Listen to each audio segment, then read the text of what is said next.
lot of the collard greens that you might eat at a like a Carolina restaurant or a Meat and Three or a Meat and Two, those collards are most likely coming in from South Florida, from South Georgia, from hundreds of miles away. Just the processing, the packaging, everything that goes into these large farm operations. There's a lot of fossil fuel consumption and waste, inefficiencies.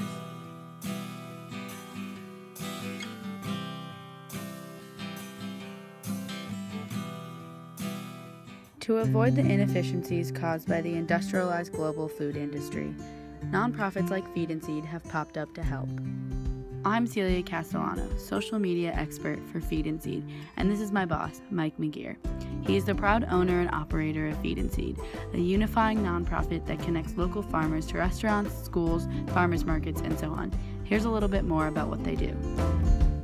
Help connect the consumers that are out there, from the individual private consumers to the institutional demand in our county schools and our hospitals, with the farmers who are producing a lot of high quality products but just haven't had the channel to be able to sell those products in a sustainable fashion into the consumer marketplace.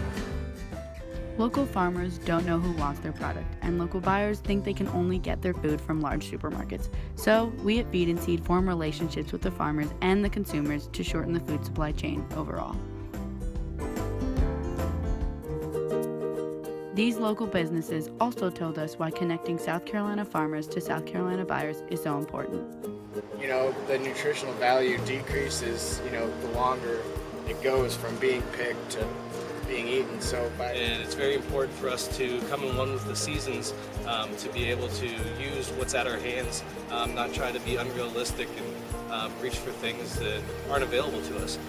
We have so many great resources at our hands. We grow food mostly for restaurants downtown, and we feel like we provide a better product to them because the food's so much fresher.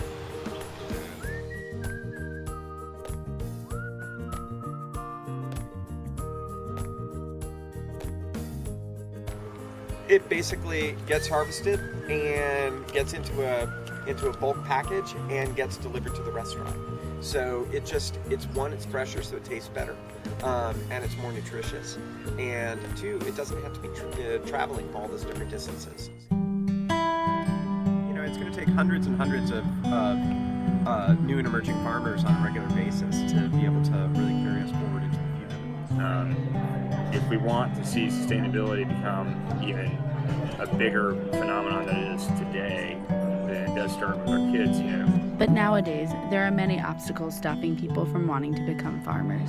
I tend to look at farming as something that's either handed down or it's just a passion that somebody picks up along the way. The biggest obstacle is acquiring land, because it's so expensive.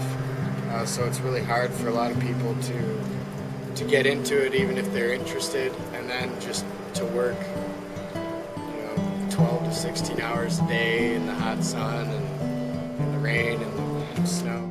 So with these obstacles stopping us, how are we going to involve kids in the local food scene? I think just educating young, if we can get in and do field trips at the farm and they can taste something, and maybe they start a garden at home, or maybe they become interested in it. Community gardens there at the school that teaches kids how to plant, sow seeds in their classrooms and take them out and put them in the dirt. Kids seeing the process from start to finish, being able to eat that product is a big way of doing it. It's fun for them. And if we continually make it fun, when they're older, younger adults, they'll be more responsible in their purchasing, where they purchase from.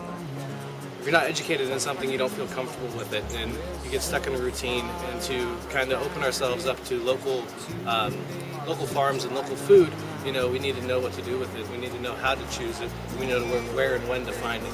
I think that's one of the biggest problems that we have, and it also can be one of the easiest solutions if done correctly. And working with the universities and the trade schools is absolutely one of the most direct ways that we can help encourage them to get into the project. Education is one of the best ways we can help open people's eyes to farming. Take Mike Sharp here, who attends Furman University and is now working for Reedy River Farms. I got involved with all the whole farming scene after I'd gotten involved with the environmental science program at my university, and I just kind of really realized how important a lot of these things are. So I wondered, what does Feed and Seed specifically do to help educate the younger generation about fresh, local food? We asked Mike McGeer, and he explained how they take vegetables from local farms, create recipes using these vegetables, and let school kids try them out. Over 220 families and their kids basically got market-tested recipe kits that went home with the children and the families, and they cooked those meals at home. And then we found out information about what they liked, what they didn't like. We can get our farmers to grow those things that are desired by the neighborhood and prepare them in recipes that the families have tested for us so that we can freeze those and sell them at a very reasonable price.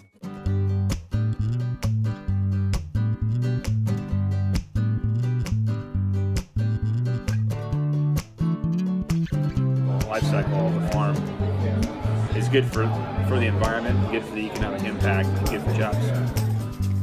So instead of shopping at huge supermarkets that fly in foods from thousands of miles away, try your local farmers market. They're all over the place.